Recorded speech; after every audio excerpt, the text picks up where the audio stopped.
So a few months ago, I got a DM on Instagram. Now, being the super famous YouTuber that I am, I get a lot of DMs. It's usually, you know, hot models that want to sleep with me, but I also get DMs from gear companies quite often, actually, asking me to try their gear and like make a review video on it and stuff. And honestly, I usually don't do this because it's basically just free advertising for the company and all I get in return is the piece of gear. However, I'm gonna make an exception today because about 8 months ago, I got a DM from Brandon, who runs Alien Outdoor Gear. And he was like, "Hey Kyle, I like your videos." And I was like, "Hey Brandon, thank you." And then he was like, "Do you want me to make you a custom ultralight backpack?" And I was like, that actually sounds kind of dope. And what I liked about Brandon and his company is that he's just kind of starting this up. It's not some like super established brand. There's no like advertising budget. It's not just like some corporation trying to make money off of me. This is just one dude who's trying to make cool gear, kind of starting up on his own. And I kind of appreciated like the entrepreneurial aspect of that. And his gear also looked pretty cool. So I said yes, and Brandon sent me to this right here. This is a custom backpack from Alien Outdoor Gear. This does not have like a specific model. And in this video, I'm gonna talk about the backpack. I've only used it one time, so this is not like a complete review. This is kind of just like an initial impression. I'm gonna go through the specs of the backpack. I'm gonna talk about what I like about it, what I don't like about it. And at the end, I'm gonna answer the question, is it good or is it crap? And will I bring it on my PCT thru hike, which is coming up in just a few days. So because this is an ultralight backpack, dude, all you ultralight jerks out there are probably wondering about the specs. How much does it weigh? What's it made of? All that good stuff. And to be honest, I don't really know what any of this stuff means besides the weight, but Brandon did supply me with all the information about the materials and stuff. So in terms of size, this backpack is 40 liters total, 30 of which is like the internal storage space, and then 10 of which is the external space. So that's 30 liters on the inside and 10 combined with all the pockets and stuff, which I'm gonna show you. For the material, it is made out of Ultra 200, which to be honest, I really don't know much about that. I know there's some buzz about it online and stuff, but it kind of just looks like DCF to me. Like, I don't really know what the difference is, but according to Brandon, it's a woven Dyneema face. Again, I don't really know what that means, but apparently for the same weight as DCF, it has 3 times the tear strength and 7 times the abrasion resistance. Yeah, so it's like kind of like DCF, I guess, but it's just stronger. Like, it weighs the same, but it's just stronger. And then the side pockets, the straps, and the hip belt are made out of Dyneema grid stop. And then the stretchy pocket on the front, which I absolutely love, by the way, I'm going to talk about that in a second, is made out of Spandura. Yeah, that sounds cool. It's like kind of like spandex, but it's Dura. I don't know what the hell I'm talking about. Now, like I said, this is a, whoa, Jesus. And it's broken. No, it's not, because it's made out of that Ultra 200, I don't know. Like I said, this is a custom backpack. So Brandon and I talked a little bit about like what features I wanted, like the size and stuff. So I can't really like point you to an exact backpack that is this backpack, like a link and stuff. But I did ask Brandon what the cost of this would be, and he said it would be around $240. And then of course the weight, dude, you're wondering about the weight. I know all you ultralight, I already said ultralight jerks, but yeah, you're all jerks. You ultralight jerks, you wanna know what the weight is? I will tell you, it is 22 ounces, which is pretty good. It's a little bit lighter than my normal backpack, which is my ULA CDT. Get off of there, bug. Of course, it's a little bit smaller too, so like it kind of makes sense, but 22 ounces for a 40-liter ultralight backpack, I think that's pretty good. So like I said, I haven't used this backpack too much, but about a month ago, Flossie and I went on an overnight hike in Vermont. I didn't really film it, to be honest, but that was like the only time I've ever used the backpack. So another thing to keep in mind here when I'm kind of talking about this sucker here is that I've been using the ULA CDT backpack for years. That's pretty much the only ultralight backpack I've ever used besides this one. And so a lot of the things I'm going to talk about that I like and don't like is kind of just, I don't want to say comparing to that, but it's definitely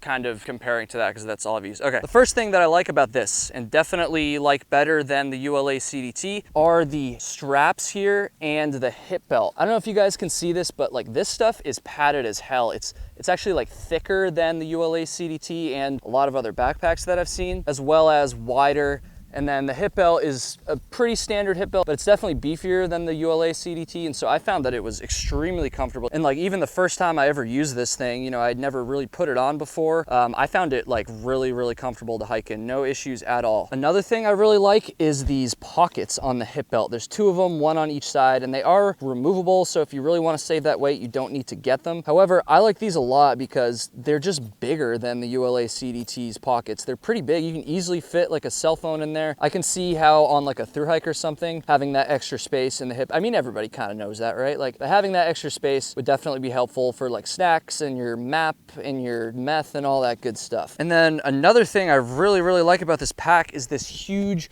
pocket on the outside. I'm not sure, honestly, if like all the Alien outdoor gear packs come with that, because that was something that I requested from Brandon when we were kind of talking about what I wanted, because I really like the stretchy pocket on my ULA CDT, but this pocket's really good as well. Like I said, it's made out of that, what is it, Spandura or whatever material, and it's like super, I don't even know. Of course, I don't have a bunch of like heavy gear in here. I just have like some blankets and stuff, but it's definitely strong. I mean, maybe it's not the best idea to hold your backpack up like that, but it's super strong and it's stretchy as hell, so you could definitely fit a lot of gear in here. You know, all the stuff that you need accessible on the outside of your backpack. It has a couple little loops on the left side here for your trekking poles, I'm assuming. I didn't actually end up testing that feature. I can see these loops right here being super useful when you're going into town or when you're hitchhiking or something, or just when you don't want to hike with your trekking poles. And then of course they're still easily accessible on the outside of your backpack. Whew.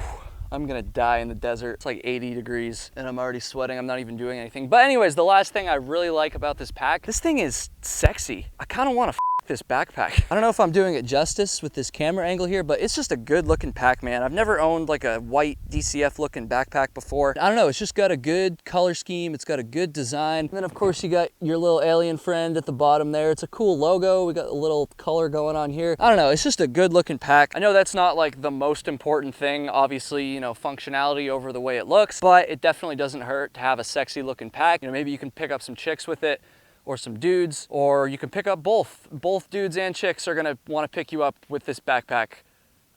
So far I've been really positive in this video. That's not like me, you know, we don't like positivity on this channel. So let's talk about some of the things that I don't like about this backpack. And I just wanna preface this by saying, Brandon gave me like full control over the features on this pack. And honestly, there was a few things that I thought of after I got the backpack that I probably could have had him do differently. So I don't wanna say that like all these bad things are just like bad features of the backpack. I think if I had paid a little bit more attention, some of these things could have been mitigated, I guess. So just take this with a grain of salt. But okay, first thing that I don't really like about this backpack is if you go to the bottom here, it has this like stretchy pocket on the bottom. And Brandon said that a lot of people like this actually, so maybe it's just me, but he said you could keep like snacks and stuff in there, but I don't know, I just don't really see the point of this. I can't really see myself ever putting anything in there, and like if I did, I feel like it might fall out. So I think it probably would have been better off to just not have this and save whatever couple ounces that this little pocket adds here. I don't know, comment if you guys like this. Do other packs have this? I've never seen it before, but he talked about it like it's something that's fairly common. So let me know if you would like a pocket like this, or let me know if I should change my mind and maybe I should start putting stuff in there. I don't know. The second thing that I kind of don't really like about this pack, but also kind of do like, so a second ago I talked about these beefy shoulder straps, which were super comfortable. However, there's just one thing for me specifically. I carry my camera on my shoulder strap using the Peak Design capture clip, which kind of attaches to the shoulder strap. And unfortunately, these straps are just too wide for that clip. I could maybe like put it on like one of these little loops here. I've seen people do that, but I'm afraid it will dangle too much. So I don't know. I'm sure he could have made smaller shoulder straps. Again, that's something I probably should have talked about with him before I, you know, got sent the pack. And then another thing I'm not super crazy about on this pack is actually this little clip right here. So on my ULA CDT and a bunch of other backpacks, they have like a, I don't even know, what do you call it? Like one of these guys, like, you know, a clip, like a thing. What's the word for that? I can't remember. You clip it in with these guys, but instead this has like just a little hook and you loop it around, you know, this little, see, it's kind of a pain. I don't know. It's honestly not that big a deal. I'm being kind of petty with this, but to be honest, I kind of prefer an actual clip system over just like this little loop here. It held up fine when I was hiking with it. Like it didn't come undone or anything, but it's just a little bit trickier with your hands. And I don't know, maybe it saves weight. Like I'm not sure why he does it like that, but that's one thing that I probably, yeah, I don't really care for about this pack.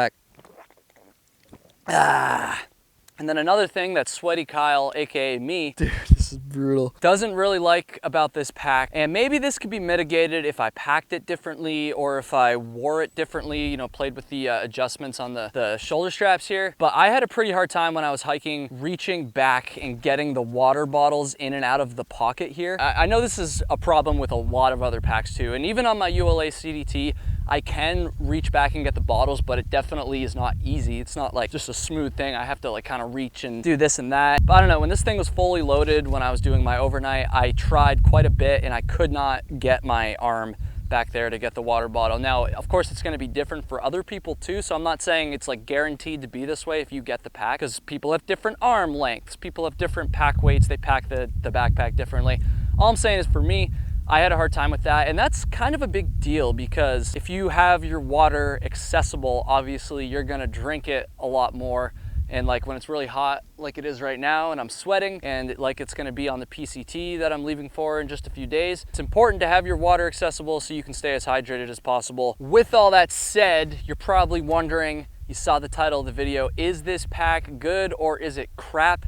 And will I be taking it instead of my ULA CDT on my PCT hike? To the question of is this pack crap, I would say definitely not. This is a very well-built pack. It's lightweight, but it still has plenty of space. 40 liters is a good amount of space for someone who has an ultralight setup. Like I said, it's really, really comfortable, probably more comfortable than my ULA CDT, to be honest. And I could definitely see myself buying this pack if I wasn't a big famous YouTuber with a giant penis who just had it sent to me for free. 240 bucks is a little bit on the higher end for what I want to pay. I know that's not like a ridiculous price. There's plenty of other ultralight backpacks that are that price or higher. So I'm not going to say that it's like too expensive. However, I like to go kind of, you know, cheap, or not even cheap. I just like to be on a budget. I like to find the best value. And so to that, I did talk to Brandon about that a little bit, and he said that he's aware of like the fact that having a cheaper backpack would be good and having like the price be lower, you know, that's a good thing. Of course, you know, he's just one guy, so he's got to make a little bit of a profit if he's putting all the time and effort. And he also said, I'm not sure if he's done this yet because it was a little while ago that we talked, but he also said that he was, I think, experimenting with making cheaper backpacks. Of course, there'll be some drawbacks, but again, I don't like to use the word cheaper, just more affordable backpacks, I guess. So he's at least aware that having a more affordable backpack is something that would be desired by myself. I'm sure a lot of you guys as well. So the final big question, will I be taking this bad boy on my PCT through hike? Why or why not? And the answer is no. I'm not gonna bring it. But again, it's not because the backpack is bad. It's not like a shitty backpack and I'm like, oh, f this backpack. The reason that I'm not gonna take it is simply just because a through hike of the PCT is a big deal, and I want to make sure all of my gear is like pretty dialed out there. And so I've used my ULA CDT backpack for so many years, put so many miles on it. I know exactly how it carries. I know exactly how I pack it. There's going to be no surprises if I bring that backpack, which is why I'm gonna still bring that backpack. I don't know, I just don't want to risk it with a new piece of gear, I guess. However, if something were to happen to that backpack while I was out there, I would definitely, instead of buying another one, I would definitely just have somebody send this backpack to me and just use this. So it'll be my backup backpack, and if I need to use it, if my other backpack breaks or something happens, I'm not gonna be like down in the dumps about it. I'm not gonna be like, oh great, I gotta use this freaking alien looking backpack. Like, no, it'll be just fine. I'm sure this would hold up just fine on a through hike. PCT is happening very soon, guys. If you want to support Flossie and I's content, did I say that right? Flossie and I's content while we're out there, patreon.com/KyleHatesHiking. Huge shout out to all the people that are on there. I'm trying to get to 100 Patreon supporters. I'm at like 90 right now. I'm so close. So if you guys want to help support the videos, the content that we're going to be making while we are out there, please check out patreon.com/KyleHatesHiking. It will mean more than I think most of you know. Thank you guys, and it's getting real.